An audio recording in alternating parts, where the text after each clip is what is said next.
Berikutnya adalah kelahiran yang prematur. Ini sudah ada banyak laporan ya dari beberapa negara bahkan. Jadi salah satu dampak dari COVID-19 ini, salah satunya kalau ada ibu hamil kemudian kena COVID, ini bisa lahir prematur. Lahir prematur karena mungkin juga ibu hamilnya jadi panas, demam, kemudian mual muntah, batuk. Ya batuk itu kan juga ngeden-ngeden ya, mengejan ya. Itu. Ini risiko-risiko kalau seandainya hamil kena pneumonia, kena COVID ini kan berat. Oleh karena itu lebih baik dicegah untuk tidak hamil dulu ya. Risiko kehamilan prematur ini memang banyak. Kalau kita lihat prematur itu kan lahir sebelum 37 minggu, 36 minggu, ada yang 30 minggu sudah lahir. Kalau risiko yang paling mengerikan memang ini beberapa informasi menyampaikan pada kita ini bahwa lahir prematur itu berbahaya. Iya, karena jangka pendek dia juga mengancam bisa meninggal bayinya. Ya. Kemudian jangka panjangnya bisa cacat. Kemudian juga perawatannya di jangka pendek ini juga melelahkan dan mahal. Jangka panjangnya juga bisa melelahkan juga. Karena apa? Kalau kita lihat jangka pendek ini ya, kita bicara kalau misalkan kita itu sekarang terus hamil, terus nanti ada COVID, kita kena infeksi, terus demam, terus lahir sebelum waktunya.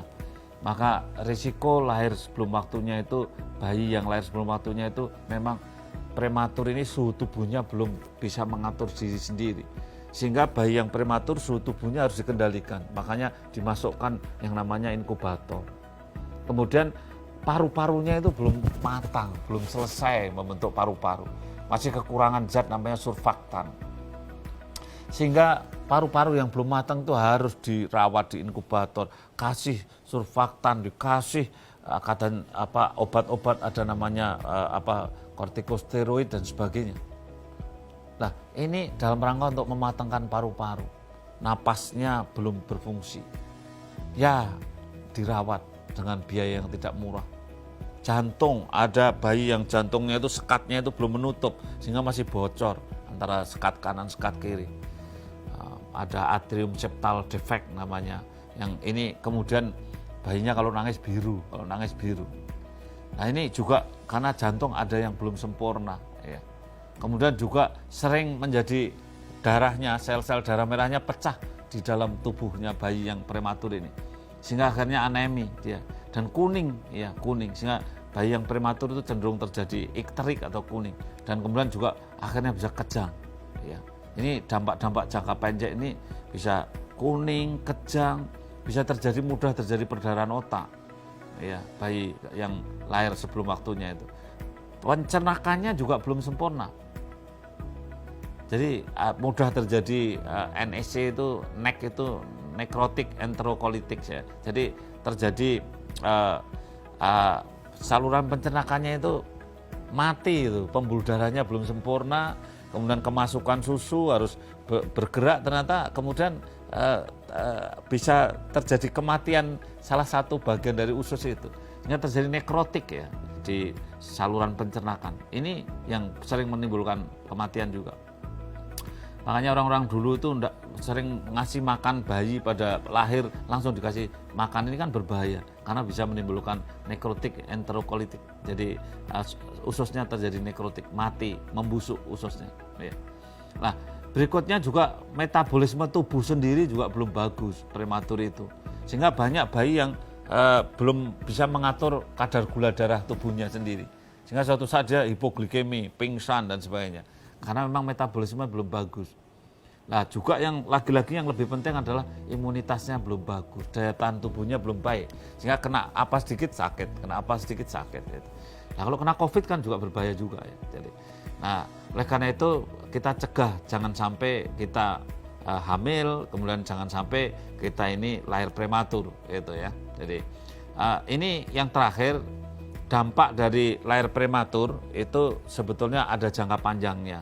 Jadi jangka panjangnya itu ada bisa gangguan otak, kemudian bisa gangguan otot, kemudian tonus ototnya terganggu, sehingga geraknya terganggu, yang sering kita kenal dengan CP atau cerebral palsy. Ini kan gangguan yang sangat menyiksa karena mungkin jadi difabel. tidak bisa jalan atau tidak bisa makan atau harus pakai kursi roda atau apa dan seterusnya. Kemudian juga gangguan belajar karena dia tidak, otaknya belum berkembang dengan baik, konsentrasi mungkin belum tentu bagus. Sehingga jangan kaget kalau kita punya anak prematur, kemudian setelah besar, kok terjadi, kok beda, ada gangguan belajar itu, konsentrasinya terganggu.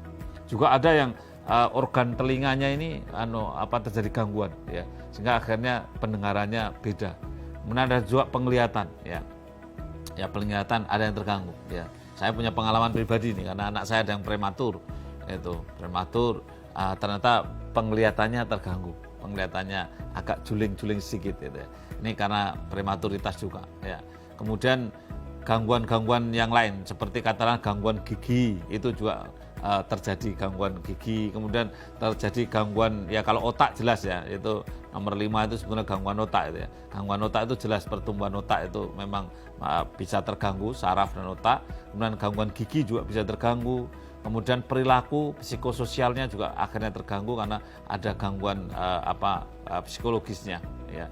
Dan juga masalah-masalah kesehatan lainnya yang sifatnya kronis. Kronis itu artinya menaun itu ya, artinya terus-menerus di bawah.